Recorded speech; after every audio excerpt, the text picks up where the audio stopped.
For $3,000 my father sold me to a CEO to pay his debt. What happened at dawn will shock you. Hello, my beautiful family. Welcome back to our one and only channel, a sacred space where we share stories that touch the heart and stir the soul. Oh, how I've missed you all. How have you been since our last story together? I truly hope life has been kind and generous to you. Each day away from you felt like forever, and words can't capture the joy I feel being back here with you today. The bond we share through these stories is something I treasure deeply.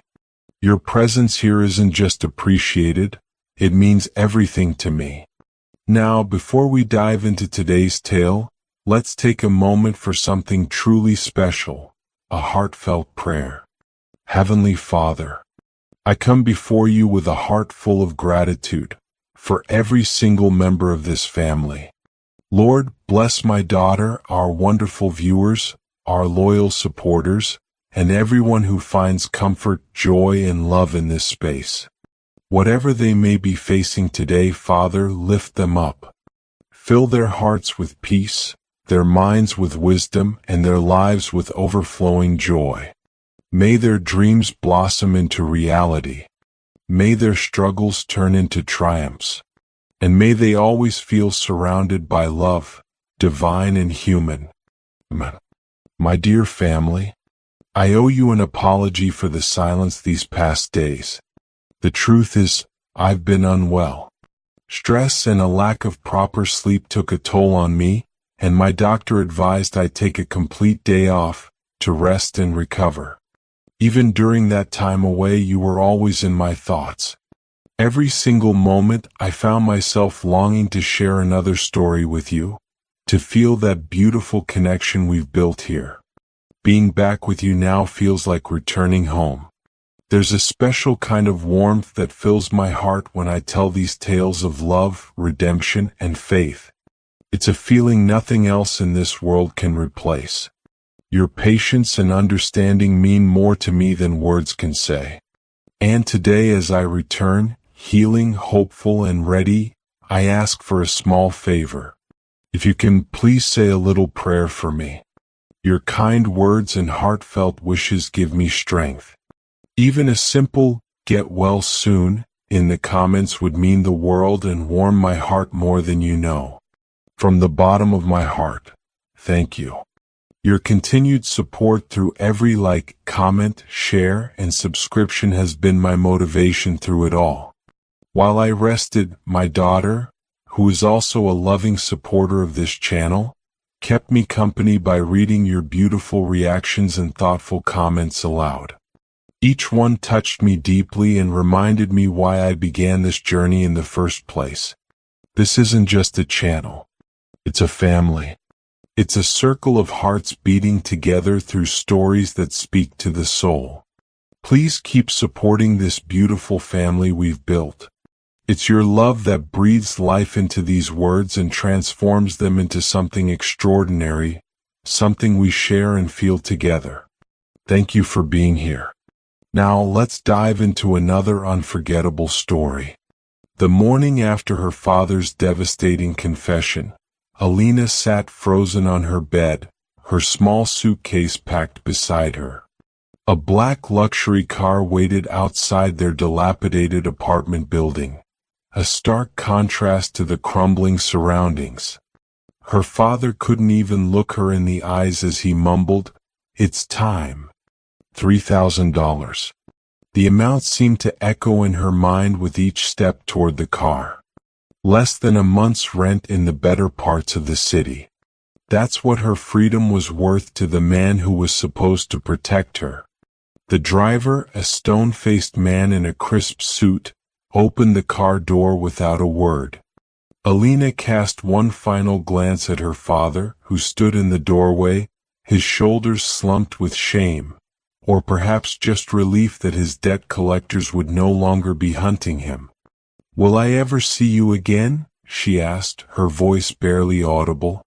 Elias finally met her gaze, his bloodshot eyes brimming with unshed tears. "Mr. Kane said that would be up to you eventually." "I'm sorry, Elena."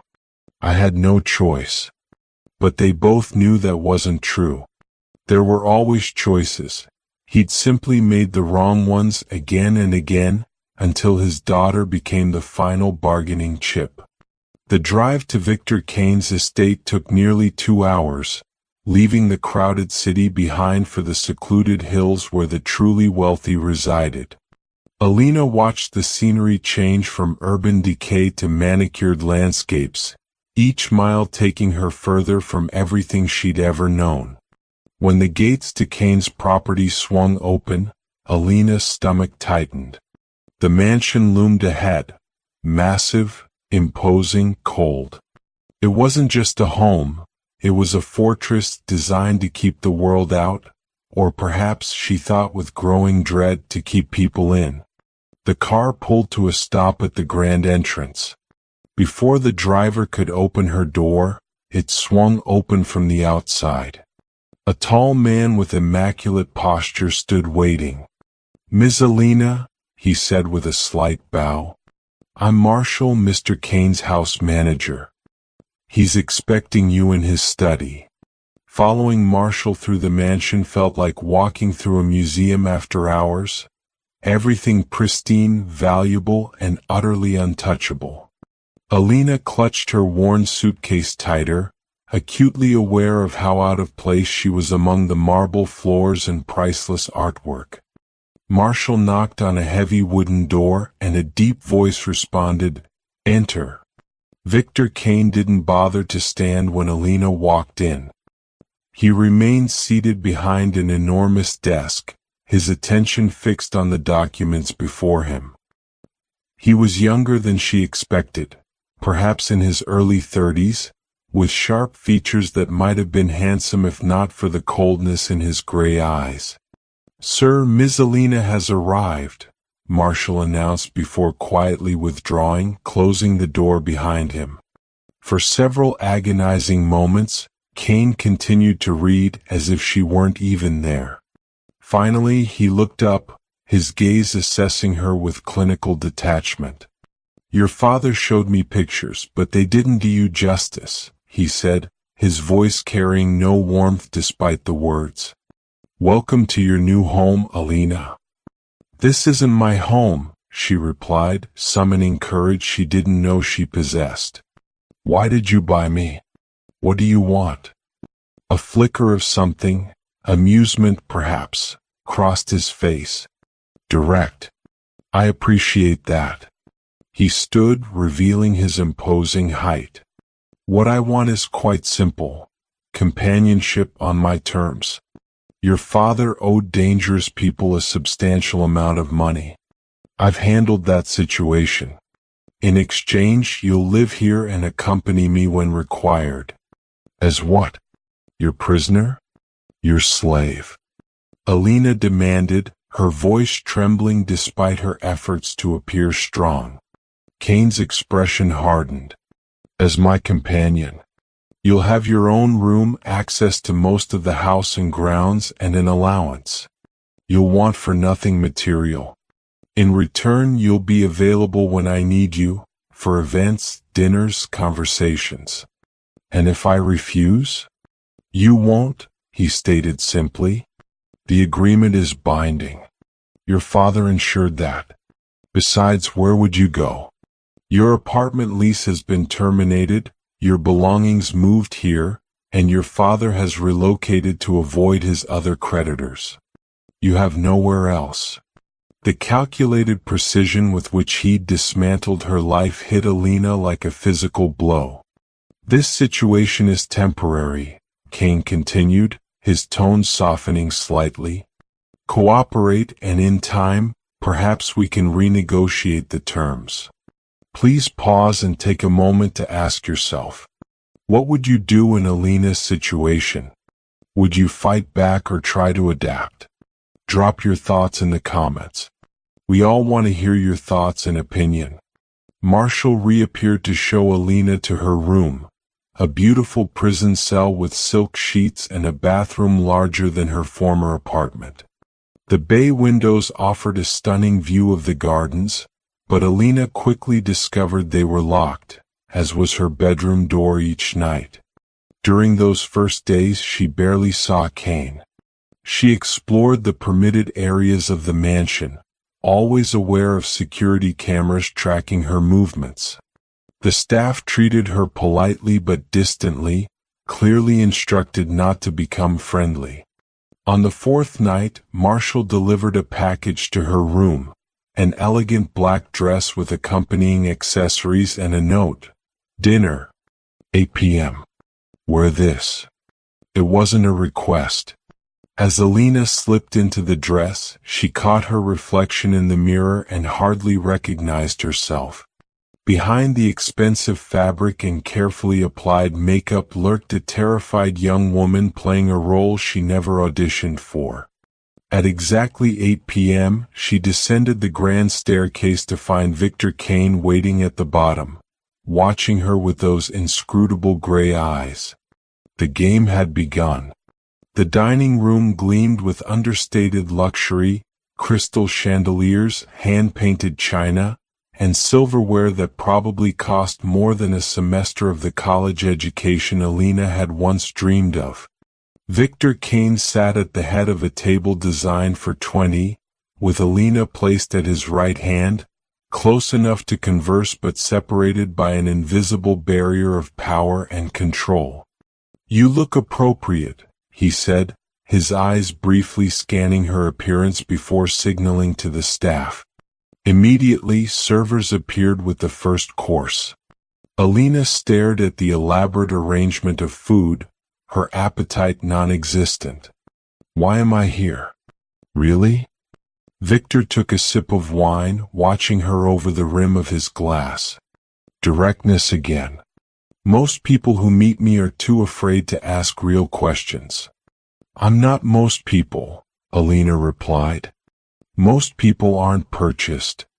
A flash of something, was it respect, crossed his face. "Fair point. You're here because I require someone who can accompany me to social functions without the complications of dating or relationships. Someone who understands boundaries and follows rules. And you couldn't find someone willing? Willing people have expectations. They want love, marriage, a piece of my fortune. They want to change me." His expression hardened. "I don't need changing. I need simplicity." Elena pushed her food around the plate. "There's nothing simple about buying a person. On the contrary, it's the most straightforward arrangement possible. Everything is laid out in clear terms." He set down his fork. "Speaking of which, let's establish the rules." The rules were meticulous and numerous. Elena would have access to the east wing of the mansion, the gardens but not beyond the perimeter fence, and the library. She would have a weekly allowance, a personal shopper, and could request almost any material item she needed. She would be expected to join Victor for dinner 3 times weekly and accompany him to events when required. Physical boundaries were explicitly stated. Victor would not enter her bedroom. She would not enter his private quarters. They would maintain appropriate appearances in public, including acceptable physical contact limited to his hand on her back, holding her arm, or similar socially expected gestures. "And how long does this arrangement last?" Elena asked, her voice steady despite her racing heart. "A minimum of 1 year," Victor replied.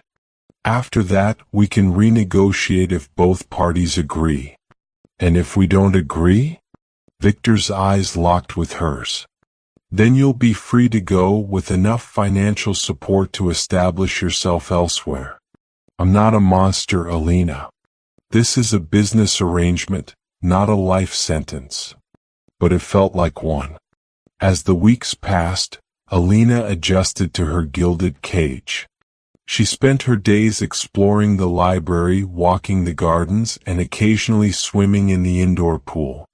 Victor remained distant, joining her for the scheduled dinners but rarely engaging beyond surface conversations. Until the night of the thunderstorm. Elena had always hated storms. In their tiny apartment, her father would sit with her during bad weather, telling stories to drown out the thunder. But in the vast mansion, each thunderclap echoed through the halls like a physical presence. Unable to sleep, she made her way to the library, seeking comfort in books. She didn't expect to find Victor there, seated in a leather chair, a glass of whiskey in one hand and a worn photograph in the other. He looked up, surprised.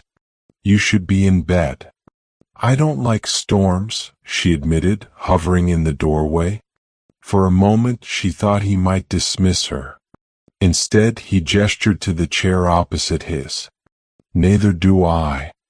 It was the first personal information he'd voluntarily shared. Elena sat, noticing how the normally composed CEO looked almost vulnerable in the dim light. "Who is she?" Elena asked, nodding toward the photograph he quickly tucked away. Victor's jaw tightened. "Someone I lost." "I'm sorry."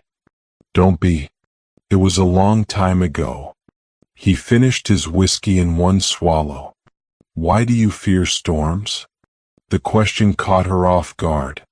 No one had ever asked her why, not even her father. "My mother died during a storm," she said quietly. "Car accident when I was 6. I remember waiting by the window for her to come home, watching the lightning, not knowing she never would." Victor studied her face with an intensity that made her uncomfortable. Then, unexpectedly, he shared his own truth. "My parents died in a house fire when I was 12.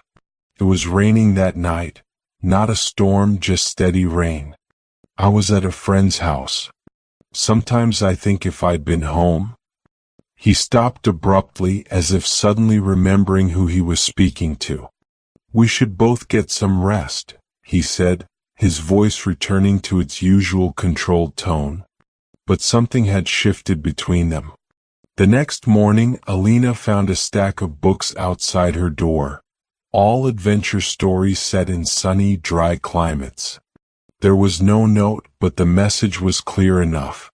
The following week, Victor's business rival, Adrian Black, appeared at the mansion unannounced. Elena overheard their heated conversation from the hallway. "Buying companionship now, Victor? How desperate you've become," Adrian taunted. "What would the board think if they knew how their CEO acquires his dates?" "Be careful, Adrian." Victor's voice was dangerously calm. "Throwing accusations about my personal life won't help your failing company." "We'll see about that." "The girl looks young. Are you sure everything about your arrangement is legal?" "Journalists would love that story." Elena stepped into the room, heart pounding. "I'm 22, fully consenting, and Mr. Kane has been nothing but respectful. Would you like me to sign an affidavit stating that?" Both men turned, shocked by her interruption. Victor's expression was unreadable, but something flickered in his eyes. Surprise, perhaps even gratitude. Adrian recovered quickly. "Trained her well, I see. This isn't over, Victor." He brushed past Elena, whispering as he passed, "Whatever he's paying you, I'll double it." After he left, an uncomfortable silence filled the room. "You didn't have to do that," Victor finally said. "I know," Elena replied. "But he was wrong about you." "Was he?" Victor asked, his voice unusually quiet. The question hung between them, challenging them both to examine what was slowly changing in their strange arrangement. After the confrontation with Adrian Black, something fundamental changed in the dynamics between Elena and Victor. The rigid schedule loosened. Victor began inviting her to join him in his home office while he worked, claiming he thought better with someone else in the room. Elena noticed how he would glance at her when he thought she wasn't looking, not with the cold assessment of their early days, but with curiosity. One evening as they sat in the library, now an unofficial nightly ritual during storms, Victor asked, "What would you be doing if you weren't here?" Elena looked up from her book, surprised by the personal question. "I'd be finishing college. I was studying business and marketing before." Her voice trailed off. "Before your father's debts became yours to pay," Victor finished. His expression softened slightly. "What would you do with that degree?" "Start my own business. Something small at first. A boutique marketing agency for local businesses who can't afford the big firms." Victor nodded thoughtfully. "Admirable. Not everyone thinks about the underserved market." The conversation shifted, and for hours they discussed business strategies, market gaps, and entrepreneurial challenges. For the first time, Victor spoke to her as an equal, someone with valuable thoughts and insights. The next day, a laptop appeared in her room, loaded with business software and online courses from top universities. Another gift without a note, but this one felt different, less like a distraction and more like an investment in her future. As weeks passed, Elena found herself genuinely looking forward to their evenings together. She began challenging Victor's ideas, pushing back against his sometimes cynical worldview. To her surprise, he seemed to appreciate her perspective rather than resent it. "Most people just agree with whatever I say," he admitted one night. "It's refreshing to have someone who isn't afraid to tell me I'm wrong." "Is that why you bought me?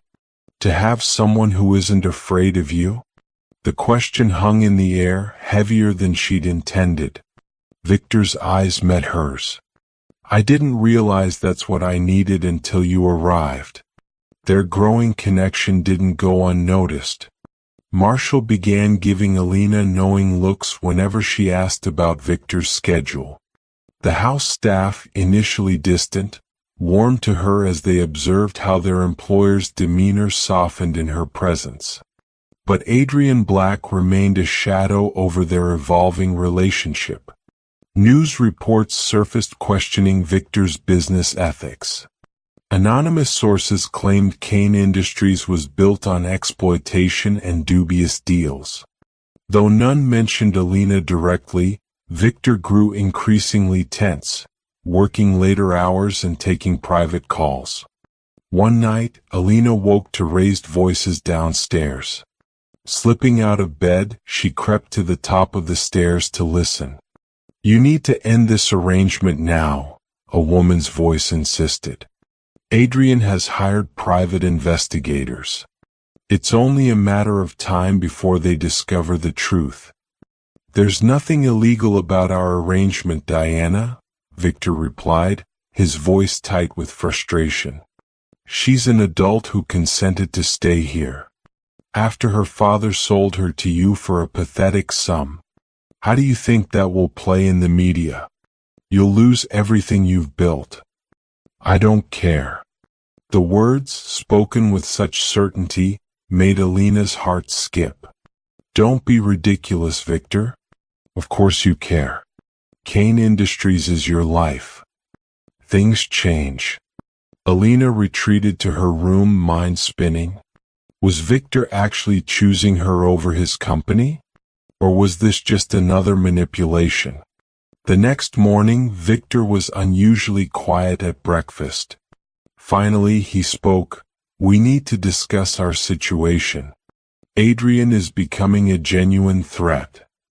"I heard you talking to Diana last night," Elena admitted. "She's right. You should end our arrangement before it damages your company." Victor looked surprised, then shook his head. "Diana sees everything as a business decision. She's been my attorney for years, but she doesn't understand this situation." "And you do?" Elena challenged. "No," he admitted. "But I know I'm not willing to send you away to protect my reputation." Their conversation was interrupted by Marshall, who entered with an envelope. This just arrived by courier, sir. Marked urgent. Victor opened it, his expression darkening as he read. It seems Adrian Black is accelerating his plans. He's called a press conference for tomorrow morning where he plans to expose the truth about Kane Industries' corrupt foundation. He's going to tell them about me, Elena realized. Yes. Victor placed the letter down. Unless I agree to sell him my technology division at half its value. Then sell it, Elena insisted. Your reputation. I don't negotiate with blackmailers, Victor cut her off. And I don't sacrifice people I care about for business advantages. The admission hung between them, neither fully acknowledging what he'd just revealed. That afternoon, Victor disappeared into his office with his legal team. Hours later, when Elena was beginning to worry, he found her in the garden. I've made arrangements, he said, his voice carefully controlled. Tomorrow morning, before Adrian's press conference, I'm going to announce a full scholarship program for students from disadvantaged backgrounds. The first recipient? You. Elena stared at him. What? As far as the public will know, you're living here as part of an independent living program while completing your education under my mentorship. All legitimate, all documented, backdated. Diana's idea, ironically. You're creating an entire program just to protect me? Victor's facade cracked slightly. I'm creating a program that should have existed years ago, and using it to protect us both. Is that acceptable to you? The way he said us, as if they were partners rather than owner and possession, made Elena's heart race. Something fundamental was shifting between them, something neither had anticipated when this arrangement began. Yes, she said quietly. It's acceptable. As night fell, they stood together on the balcony, watching storm clouds gather on the horizon. For the first time, Elena wasn't afraid of the approaching thunder. Victor's announcement of the Kane Foundation Scholarship Program made headlines across the country.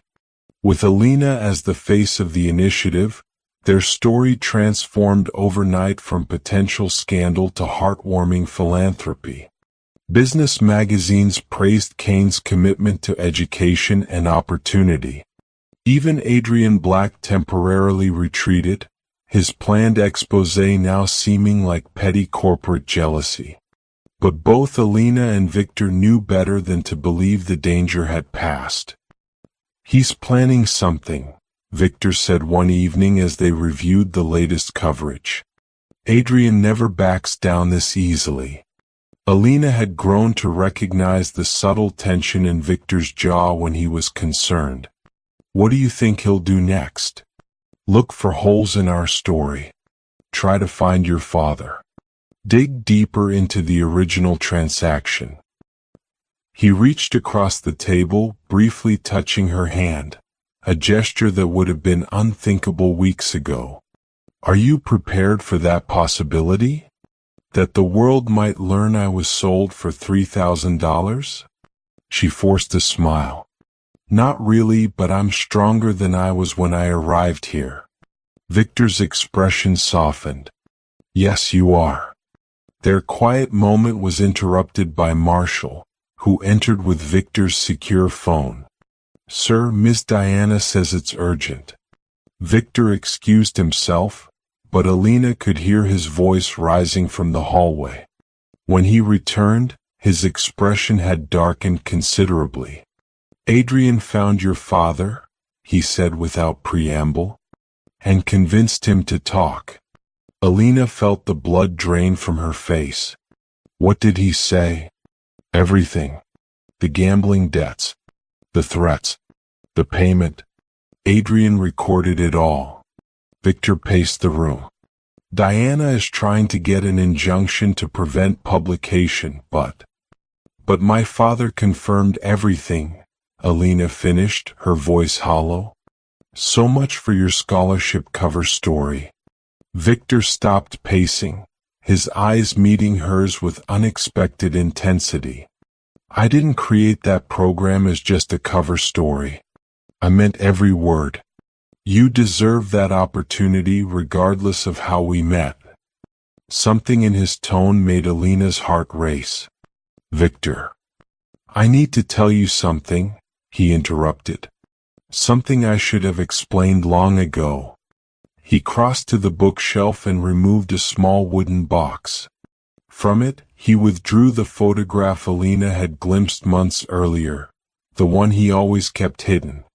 This was my sister Nora, he said, handing Elena the photo of a smiling young woman.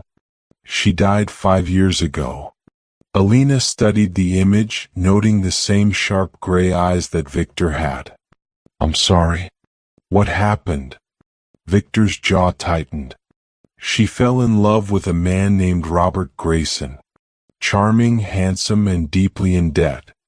He manipulated her, isolated her from family, borrowed money he never repaid. When she finally tried to leave him, Victor paused, visibly struggling with the memory. He hurt her badly. She didn't survive. That's horrible, Elena whispered, understanding dawning. Is that why? Why I paid your father's debt and brought you here? Yes.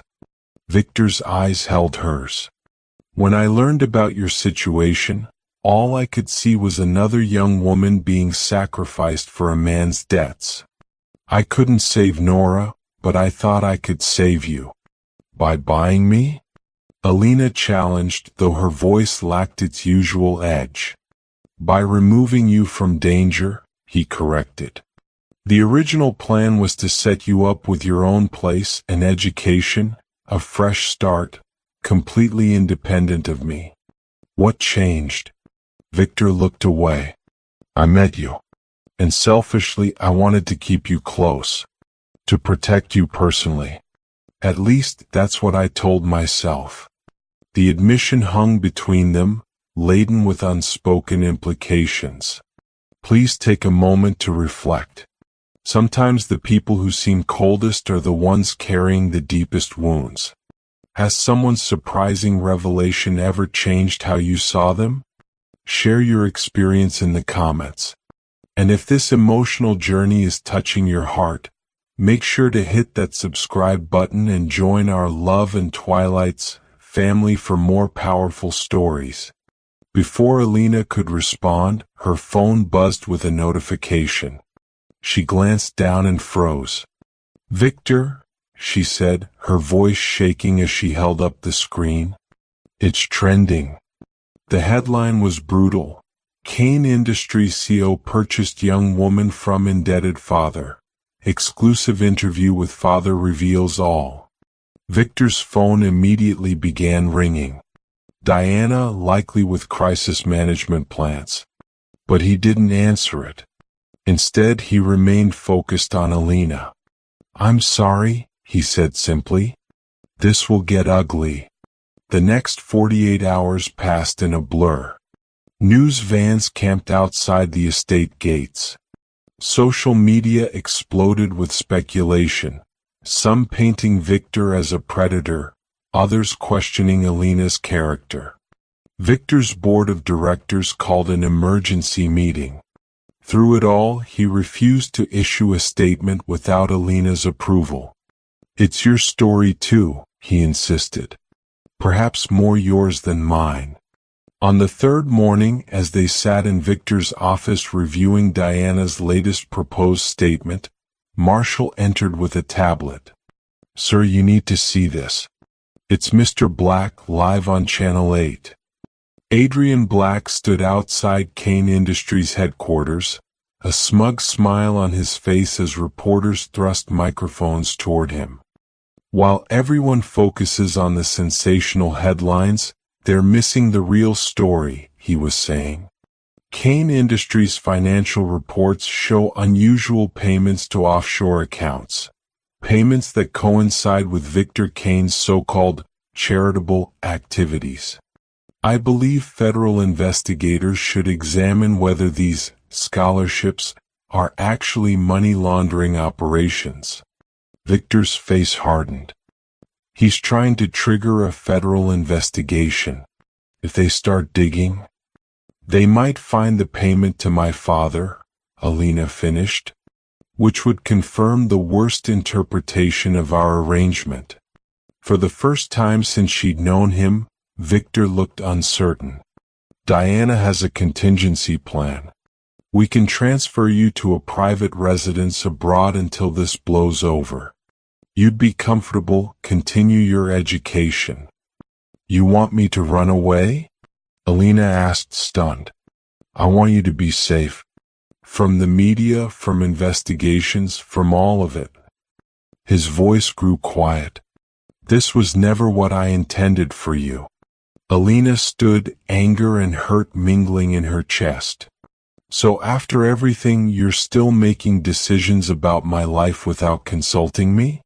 Still treating me like something you purchased? That's not. Then what is it, Victor? Because it sounds like you're trying to hide me away rather than stand beside me. The challenge hung between them, a turning point neither had anticipated.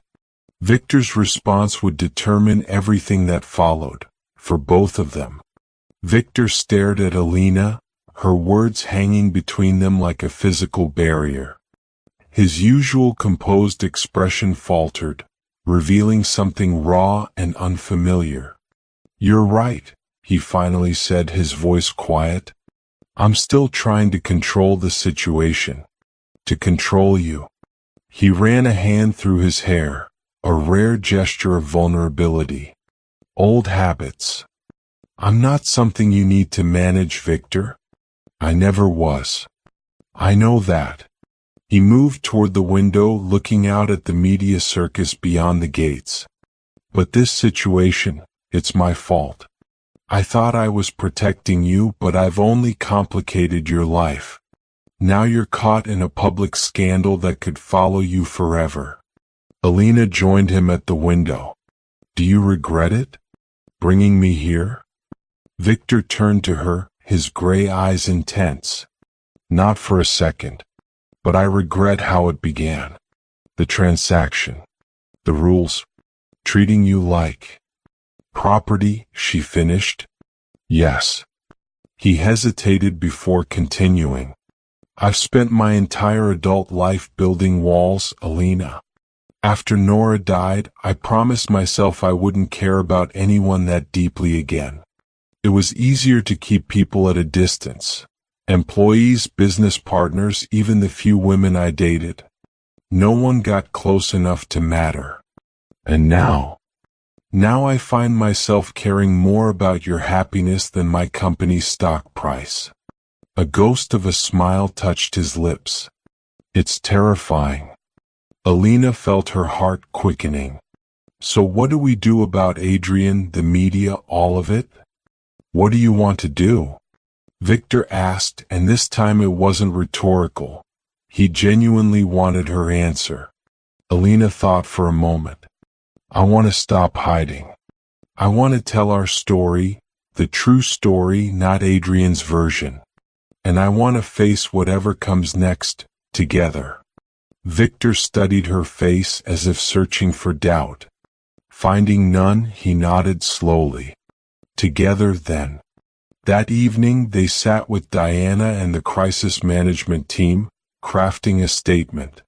Victor insisted that Elena have equal input, overriding Diana's objections that she wasn't qualified in public relations. She's qualified to tell her own story, Victor said firmly. And that's what we're doing. By midnight they had their plan. Rather than a written statement or controlled press conference, they would do a live, unedited interview with a respected journalist.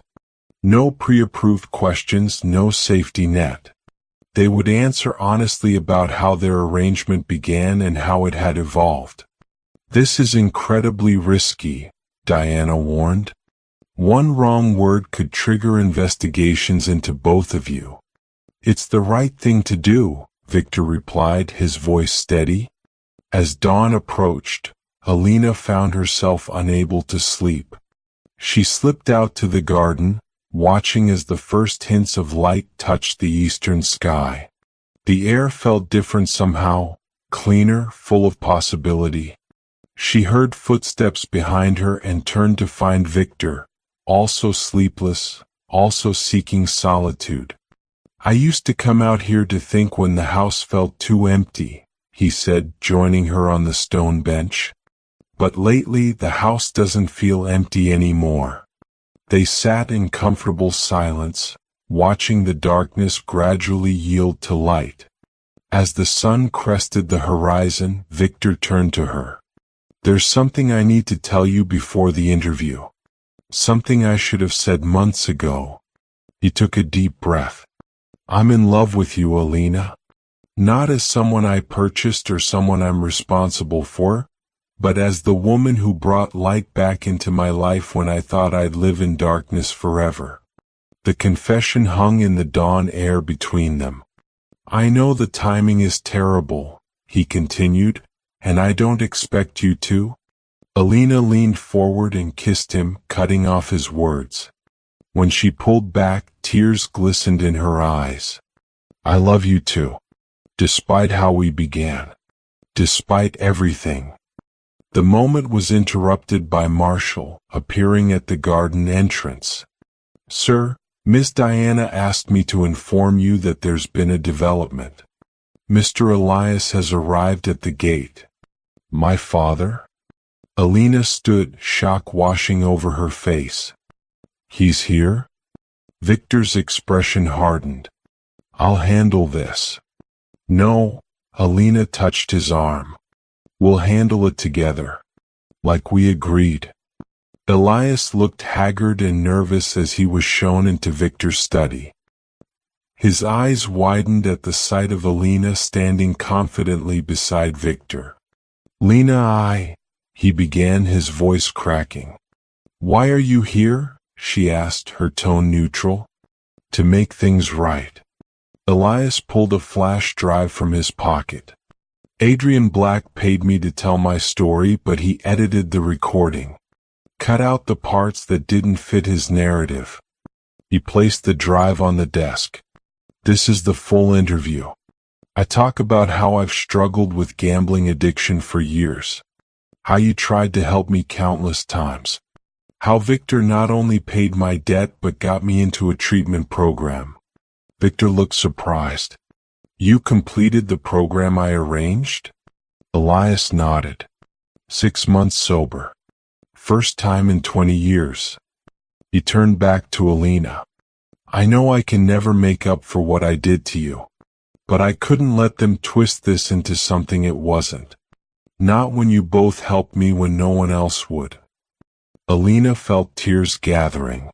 For years she'd taken care of her father, cleaned up his messes, forgiven his failures. Now, finally, he was trying to do the same for her. Thank you, she said simply.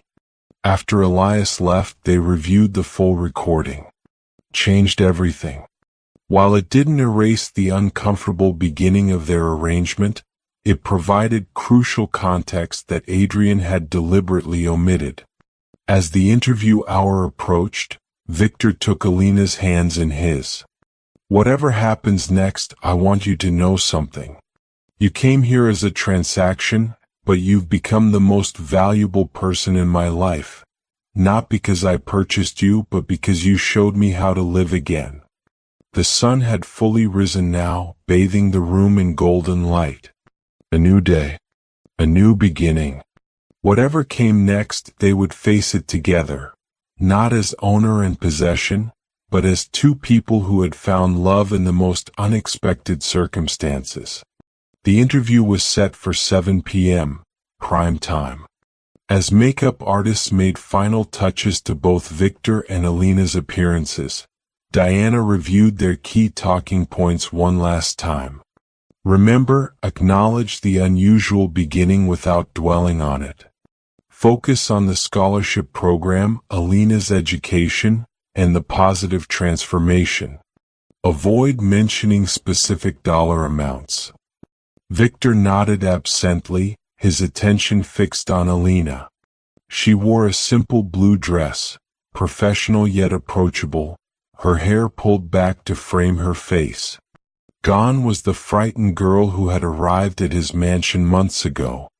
In her place stood a confident young woman preparing to face the world on her own terms. 5 minutes, called the producer. Elena met Victor's gaze. Nervous, terrified, he admitted with a small smile. But not about the interview. She understood. This moment marked a turning point. After tonight, their relationship would be public knowledge, subject to scrutiny and judgment.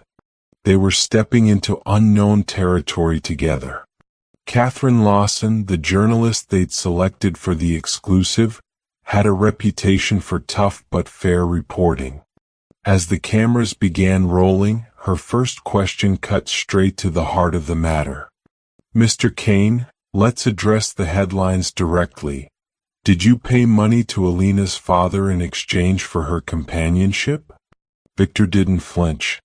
Yes, I did. I paid off debts that were putting both Elena and her father in danger. What began as an unconventional arrangement has evolved into something neither of us expected.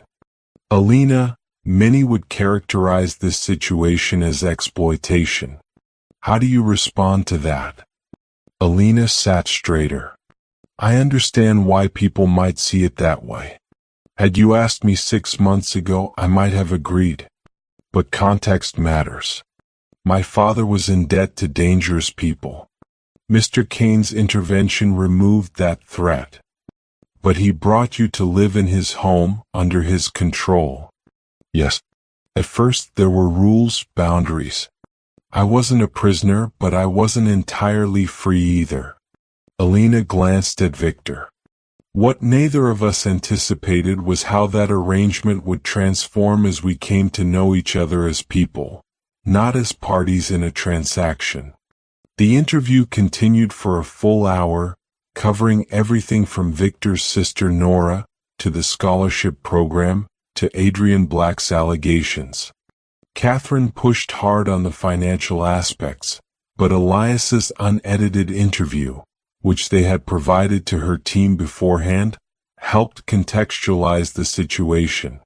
When Catherine asked about their current relationship status, Victor took Elena's hand. I fell in love with Elena's strength, her perspective, her ability to see good in a situation that began with none. Our beginning was unusual, even troubling. But what matters more is where we are now and where we're going. And where is that? Catherine asked. Forward, Elena replied simply. Together. As the camera stopped rolling, Catherine approached them off record. That was not what I expected. For what it's worth, I think people will connect with your honesty. The public reaction proved her right. While some commentators condemned the arrangement's origins, many more responded to the genuine emotion both had displayed. Victor's openness about his sister's tragedy humanized him. Elena's clear-eyed assessment of her situation, acknowledging its problematic beginning while affirming her current agency, resonated particularly with young viewers. The hashtag Elena and Victor trended for days. Support flooded in from unexpected quarters, survivors of domestic violence, addiction counselors, even business ethicists who praised Victor's transparency and efforts to make amends. Most significantly, Adrian Black's campaign against them crumbled. Without the scandal he'd hoped to ignite, his accusations about financial impropriety appeared petty and vindictive. Several board members who had aligned with Adrian now publicly backed Victor. The federal investigation Black had tried to trigger never materialized.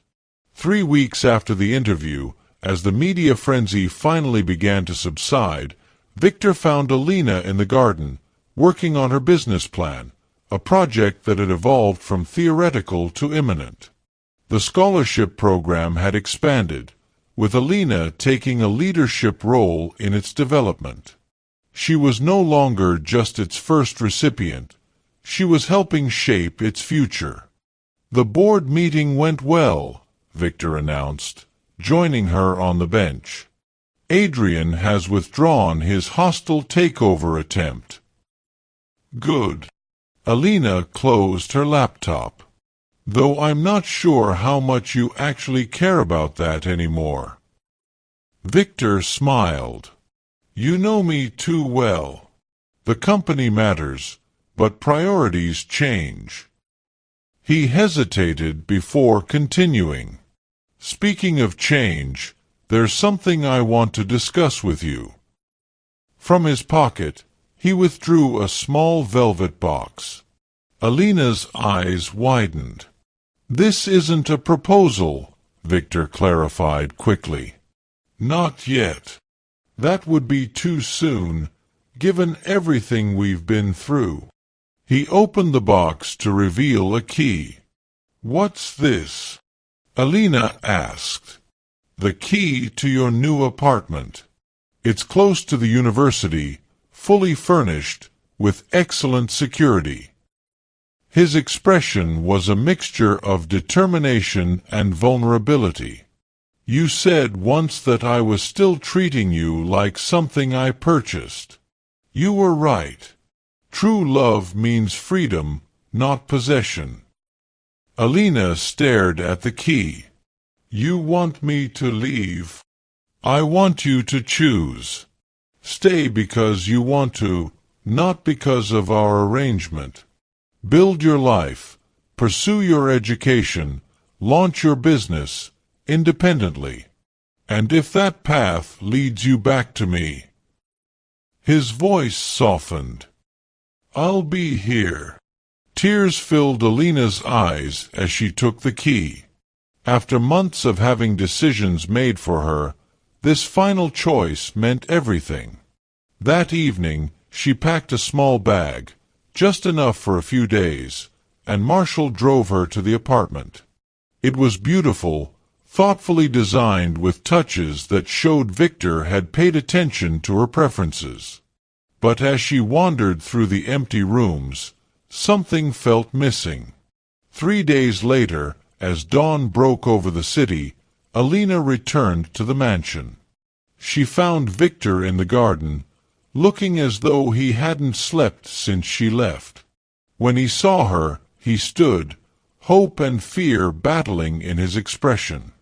I had to know, she explained, moving toward him. I had to be sure this was my choice. That I wasn't staying out of obligation or habit or because I had nowhere else to go. And his voice was barely audible. Elena smiled, tears glistening in her eyes. And I choose you. Not because you bought me. Not because you saved me. But because I love who we are together. As the sun rose fully over the horizon, Victor took her in his arms, and they began writing the next chapter of their story, one where neither was owner nor possession, but simply two people who had found love in the most unlikely circumstances. The months following Elena's return transformed the mansion from Victor's isolated fortress into their shared home. The East Wing, once her designated area, became a project they renovated together, breaking down walls both literally and figuratively. Where locked doors once separated their lives, open archways now invited connection. Elena's business plan evolved from concept to reality. With Victor's mentorship, but deliberately without his financial investment, she launched Horizon Marketing, a boutique agency serving small businesses overlooked by larger firms. She insisted on building it with a small business loan rather than Victor's money, determined to succeed or fail on her own merits. You could make this easier on yourself, Victor observed one night as she worked late on a client proposal. I have connections that would shortcut the journey, she finished with a smile. But the journey is the point, isn't it? Like us. If we'd started normally, met at a coffee shop or a business function, we might not appreciate what we've built together. Victor's expression softened. When did you become so wise? When a certain CEO taught me that true power isn't about control, it's about creating opportunities for others to thrive. She kissed him lightly, even if his methods were questionable at first. Their relationship wasn't without challenges. Though the media frenzy had subsided, they occasionally faced judgment from those who couldn't see beyond their unusual beginning. At business functions, Elena sometimes caught whispers behind concealed hands. At her university, certain professors treated her differently after learning of her connection to Victor Kane. Yet for every person who judged, others found inspiration in their story. The scholarship program expanded, with dozens of recipients pursuing education that would have otherwise remained out of reach. Victor expanded the initiative to include mentorship and housing support, creating genuine pathways for disadvantaged young people. Adrian Black made one final attempt to undermine them. 6 months after the interview, he approached Elena directly when Victor was out of town on business. "He'll grow tired of you," Adrian said, cornering her after one of her classes. "Men like Victor don't change permanently. Eventually, he'll remember he purchased you, and the power imbalance will resurface." Instead of retreating, Elena faced him calmly. "You misunderstand our relationship entirely, Mr. Black. Victor didn't change for me. He remembered who he truly was before grief and isolation hardened him. And I'm not with him because of what he did for me. I'm with him because of who we become together." Adrian's calculated attack revealed more about his character than theirs. 2 weeks later, his company's board removed him as CEO following allegations of financial misconduct. Victor offered no public comment, but privately donated to the legal fund supporting former employees who had reported Adrian's violations. As their one-year anniversary approached, not of their first meeting, but of Elena's choice to return, Victor grew uncharacteristically nervous. Elena noticed him taking private calls, ending conversations abruptly when she entered rooms, and conferring with Marshall about mysterious arrangements.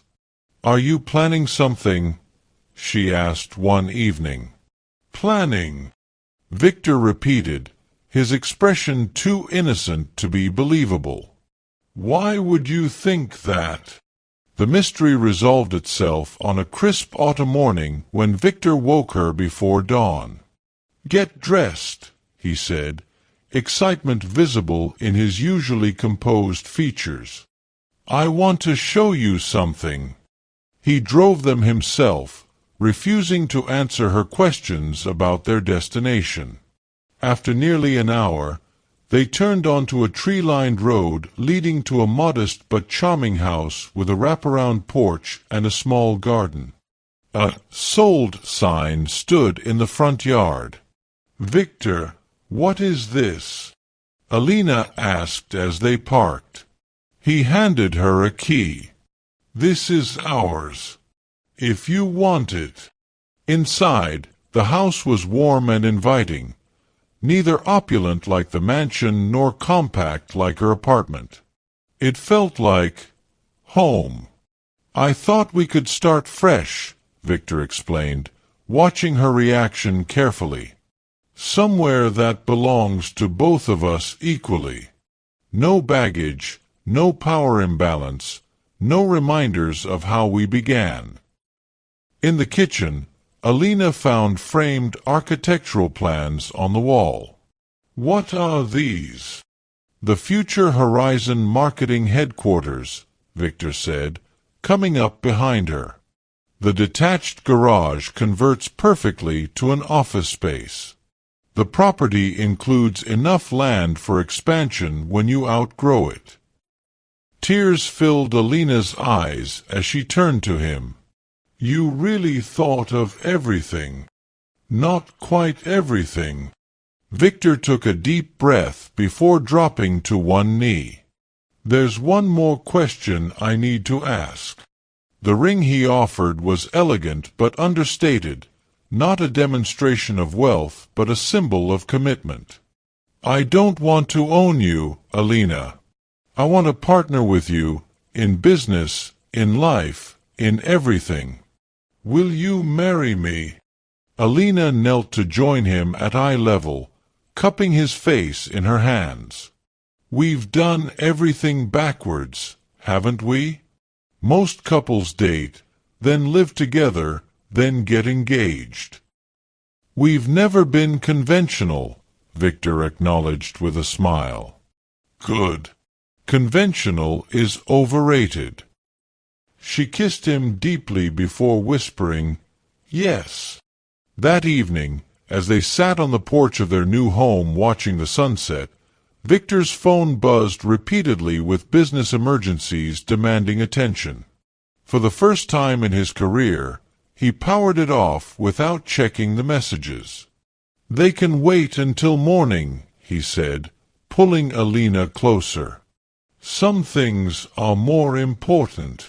As darkness fell, neither moved to turn on the lights.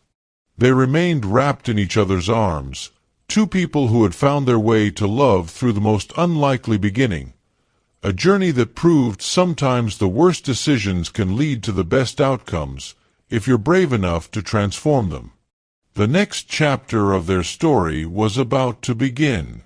Not as a man who had once bought a woman's freedom, nor as a woman who had once been sold, but as equals who had chosen each other, freely and completely, against all odds.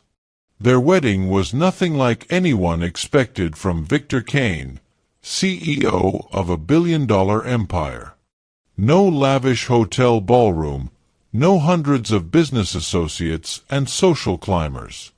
Instead, they married in the garden of their new home, surrounded by only those who truly mattered to them. Elena wore a simple white dress that caught the spring breeze. Victor abandoned his customary formal suits for something more relaxed, looking younger and more carefree than his employees would have recognized. Marshall served as best man, his usual stoic demeanor cracking with genuine emotion when the couple exchanged vows. Among the small gathering sat Elias, 1 year sober and hesitant in his newly pressed suit. When Victor had delivered the invitation personally, Elias had initially refused. "I don't deserve to be there," he'd said. "Not after what I did." "You're her father," Victor had replied simply. "And we're building a future, not dwelling in the past."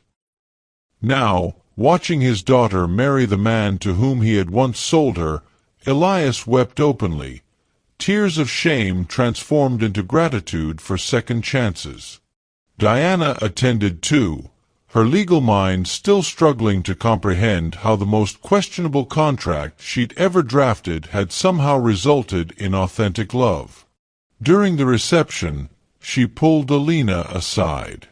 "When Victor first told me his plan to buy someone's debt in exchange for companionship, I nearly quit," she admitted. "I thought he'd lost his mind." "And now?" Elena asked, curious. Diana smiled. "Now I believe some contracts are meant to be broken and rewritten."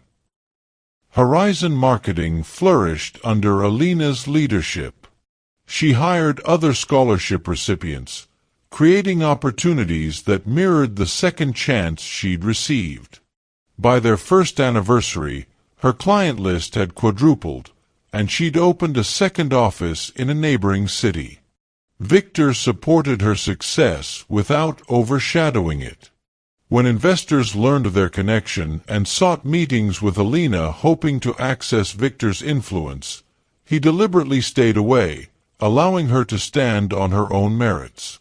"They try to use me to get to you," Elena observed after one such meeting. Victor laughed. "Little do they know you're the real power player in this family. I just move money around. You actually change people's lives." Their partnership extended beyond their personal relationship. The Kane Foundation expanded its mission, with Elena taking the lead on educational initiatives while Victor focused on housing and employment opportunities for graduates. What had begun as a cover story transformed into their shared passion. Is there someone in your life who brings out the best version of yourself? Tag them in the comments to let them know how much they mean to you. And if this journey of transformation has touched your heart, please hit that subscribe button on Love and Twilights and turn on notifications so you never miss our next captivating story. One autumn morning, as golden leaves drifted onto their porch, a black town car pulled into their driveway. Marshall emerged, now officially retired but still handling personal matters for the couple. "Ms. Diana asked me to deliver this personally," he said, handing Victor a thick envelope. The court's final ruling. Inside was confirmation that Adrian Black had been sentenced to 5 years for securities fraud and embezzlement. His attempt to destroy Victor had ultimately exposed his own corruption. "Do you feel vindicated?" Elena asked as they reviewed the documents. Victor considered the question. "No. I feel free. His obsession with destroying me consumed him. I'm just grateful it didn't consume us." That evening, a surprise visitor arrived. Nora's former fiancé Robert, the man whose abuse had led to her death.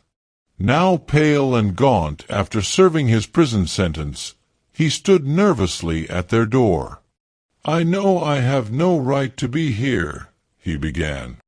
"But I needed to tell you I'm sorry. Not that it changes anything." Victor's face hardened, old pain surfacing. "Why now?" "I've been in recovery. Making amends is part of the process." Robert's eyes dropped to the ground. "When I saw your story in the media, how you saved Elena from a situation that could have become like Nora's, I realized you transformed your grief into something meaningful." "I haven't." Elena watched her husband carefully, seeing the battle within him. Finally, Victor spoke. "Nora would have wanted me to say this. I hope you find peace, Robert. Not for your sake, but for hers. Now please leave." After Robert departed, Elena held Victor as years of suppressed grief finally broke free. "You didn't forgive him," she observed. "No," Victor acknowledged. "But I'm not letting him haunt us anymore. That's its own kind of freedom." 2 years to the day after Victor had presented Elena with the key to her apartment, the moment he had given her true choice, they stood together in the hospital, looking through the nursery window at their newborn daughter. "She's perfect," Victor whispered, awe evident in his voice. "What should we name her?" Elena asked. Victor's eyes glistened. "I was thinking, Dawn." Elena smiled, understanding the significance. "Dawn. Because that's when everything changed for us. The morning I realized I had to let you go to truly have you," Victor agreed. "The moment we both chose freedom and found each other anyway." Little Dawn Kane would grow up hearing a carefully edited version of her parents' unusual beginning. She would know that her grandfather Elias made serious mistakes but found redemption. She would understand that her father once built walls to protect himself, but learned that connection was worth the risk of pain. And she would learn from her mother that true strength comes not from avoiding difficult circumstances, but from transforming them. As they brought their daughter home, the rising sun cast long rays across their front porch. Victor paused, baby Dawn in his arms, and looked at Elena. $3,000, he said softly. What? Elena asked. Your father sold you for $3,000. Victor looked down at their daughter. It was the best investment anyone has ever made, because it led to this, to us. Elena leaned against him, watching the sunrise illuminate their home. From the darkest beginning came the brightest future. They stood together in the growing light, 3 lives connected by a story that began with a transaction but transformed into something money could never buy. A family built on choice, respect, and love that had overcome the most unlikely beginning. And as dawn broke fully over their home, they stepped inside to begin the next chapter of their extraordinary journey, together. 5 years passed. Dawn grew from a curious toddler into a spirited kindergartner with Victor's analytical mind and Elena's compassionate heart. Their home, once new and pristine, now bore the beautiful marks of family life. Crayon masterpieces on the refrigerator, a swing set in the backyard, and photographs chronicling their journey together. Horizon Marketing had become the premier boutique agency in the region, with Elena frequently speaking at business conferences about ethical entrepreneurship. Victor had stepped back from daily operations at Kane Industries, focusing instead on mentoring the next generation of business leaders through the foundation. One crisp autumn morning, as golden leaves carpeted their yard, Elena found Victor in his home office, reviewing a familiar document. "What's that?" she asked, though she already knew. "The original contract," Victor said quietly. "The one that brought you to me." Elena sat beside him, studying the paper that had once dictated her life. The legal language felt cold, clinical, nothing like the warm reality they had created together. "Why are you looking at this?" she asked. Victor smiled. 5 years ago today, I bought someone's daughter for $3,000. On paper, it was the most morally questionable thing I've ever done. He took her hand. Yet somehow, it led to the most meaningful life I could imagine. "We should burn it," Elena suggested. "Leave the past in the past." Victor shook his head. "I thought about that. But then I realized we shouldn't erase our beginning, no matter how unusual. It's part of our story."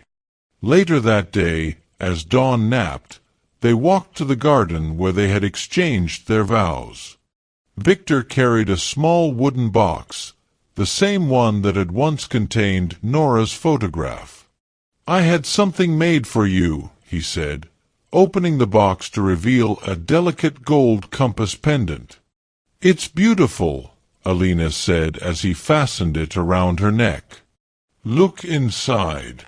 Engraved within the compass was a simple message, "From transaction to transformation." "To remind us both that where we begin isn't where we have to end," Victor explained, "and that sometimes the wrong paths can lead to the right destination." That evening, as they prepared dinner, a news alert flashed on Victor's phone. Adrian Black had been released from prison. The notification might once have triggered anxiety, but now it barely registered as important. "Do you think he'll try to cause trouble again?" Elena asked. Victor shook his head. "I doubt it. But even if he does, we're stronger than any challenge he could present. His confidence wasn't arrogance, but the calm certainty of someone who had faced his worst fears and emerged stronger. The man who had once controlled everything around him had learned to embrace life's unpredictability. Life has a fascinating way of bringing us full circle, doesn't it? Have you ever had a moment when you looked back and realized how far you've come? Share your journey in the comments. 2 weeks later, Elena received an unexpected call from the foundation office. A young woman named Maya had applied for the scholarship program with an unusual story. Her father had attempted to use her as collateral for a loan with a predatory lender. "She reminds me of you," Diana explained over the phone. "Her application essay specifically mentions your story as inspiration. She refused to be a victim and found a way out." "I want to meet her," Elena decided. The meeting was arranged at Horizon's headquarters. Maya arrived punctually, her nervous determination immediately familiar to Elena. "Your story changed my life," Maya admitted as they sat in Elena's office. "When my father tried to use me to secure his loan, I remembered how you turned a terrible situation into something powerful. It gave me courage to leave and make my own way. And now you want to study business?" Elena asked. Maya nodded. "I want to create financial education programs for women from backgrounds like mine, women who've never been taught to manage money or understand their economic worth." As Maya outlined her vision, Elena felt a profound sense of completion. The circle that had begun with her father's desperate choice had led to this moment, another young woman finding her voice and purpose. That night, after sharing Maya's story with Victor, they sat on their porch swing, watching stars emerge in the darkening sky. "Do you ever wonder what would have happened if my father hadn't made that deal with you?" Elena asked. Victor considered. "I used to. Now I just feel grateful he did, despite his reasons." Elena leaned against him. "From the worst decision came the best outcome." "Speaking of outcomes," Victor said, his tone shifting to one of excitement, "I got the final approval today. The Dawn Initiative launches next month." The Dawn Initiative, named both for their daughter and for the morning that had changed their relationship, would provide not just education but comprehensive support for young people escaping difficult family situations. Housing, counseling, legal assistance, and career guidance, everything Elena had needed when her father had sold her. "We've come full circle," Elena observed. "From a transaction between two men that treated a woman as property, to a program that will help hundreds of young people claim their own agency." Later that night, as moonlight filtered through their bedroom window, Elena traced the compass pendant at her throat. "From transaction to transformation," she whispered. Victor pulled her closer. "And every step worth taking." In the quiet darkness, the past no longer haunted them.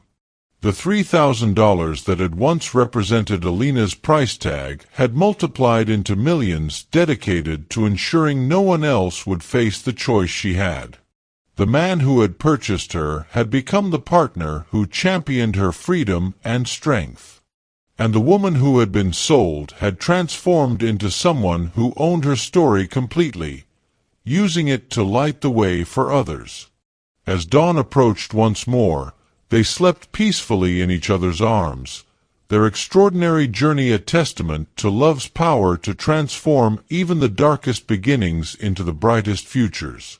The Dawn Initiative had flourished beyond all expectations, helping hundreds of young people escape difficult circumstances and build meaningful futures. Maya, once a scholarship recipient, now served as its director, bringing personal understanding to her leadership role. On a crisp morning in early autumn, Elena woke before sunrise, a habit she had developed over the years. She slipped from bed without waking Victor and made her way to the kitchen to prepare coffee. Through the window, she watched the first hints of light touching the eastern sky. The sound of footsteps made her turn. Victor stood in the doorway, hair now threaded with silver at the temples, his eyes still holding the same intensity when they focused on her. "You're up early," he observed, joining her at the window. "Couldn't sleep. I've been thinking about today's ceremony." The Kane Foundation was opening its 10th branch office, this one dedicated specifically to helping parents struggling with addiction, a tribute to how far Elias had come and an acknowledgement of how addiction had nearly destroyed Elena's life. "Having second thoughts about inviting the media?" Victor asked. Elena shook her head. "No. It's time everyone heard the complete story." 4 years, they had maintained a careful narrative about their beginning. The scholarship cover story had evolved into a partial truth, with the original transaction fading into background. But today, with Elena's memoir being released simultaneously with the center's opening, the full account would become public. "Are you nervous?" Victor asked, his hand finding hers. "A little, but mostly I feel free. Like the last piece is finally falling into place." They watched in comfortable silence as darkness gradually yielded to light. This daily transformation still held special meaning for them both, a reminder that endings could become beginnings, that darkness could give way to possibilities neither could have imagined. Later that morning, as Elena prepared to address the gathered crowd, she caught sight of a familiar face in the audience. Adrian Black, older and humbled by his fall from grace, sat quietly in the back row. Their eyes met briefly. No animosity, just acknowledgment of the strange path that had connected their lives. When Elena took the podium, the camera lights illuminated her face as she opened her memoir to read the passage she had selected for this moment. "What happened at dawn changed everything. Not just that first morning when Victor offered me freedom, but every dawn that followed, each new day a reminder that our lives are not defined by our worst moments or by the choices others make for us. They are defined by how we respond, by what we build from the broken pieces, by our courage to begin again with the rising sun. My father sold me for $3,000 to pay a debt. That could have been the end of my story, a tragedy, a cautionary tale. Instead, it became the first line of a very different narrative, one about reclaiming power, finding unexpected love, and turning transaction into transformation. As we near the end of this journey together, I'd love to know, what part of Elena and Victor's story resonated with you most deeply? Share your thoughts in the comments. And if you've been moved by this story of redemption and transformation, please hit that subscribe button and join our Love and Twilights family for more stories that touch your heart. After the ceremony, as guests mingled at the reception, Elias approached Victor privately. "I never properly thanked you," he said, his voice thick with emotion. "For what?" Victor asked. "For seeing the value in my daughter when I failed to.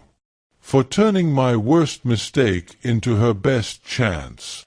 Elias's eyes were clear and steady, the eyes of a man who had faced his demons and found peace. "You bought her freedom, but you gave her so much more." Victor clasped the older man's shoulder. "She saved me as much as I saved her." maybe more. That evening, after the children were asleep, Elena and Victor returned to their favorite spot on the porch. "I've been thinking," Victor said, his arm around her shoulders, "about that morning. The dawn when I told you that you were free to go. When you gave me the key to the apartment," Elena recalled. "Yes. I was so terrified you wouldn't come back." Elena looked up at him. "You never told me that." Pride. Victor smiled. "I spent those 3 days completely unable to focus. Diana thought I was having a breakdown. Marshall found me sleeping in your room the second night, just to feel close to you. And if I hadn't come back, I would have respected your choice. But I would have spent the rest of my life wondering what might have been." His fingers traced the compass pendant she still wore. "Those were the longest 3 days of my life." "For me too," Elena admitted.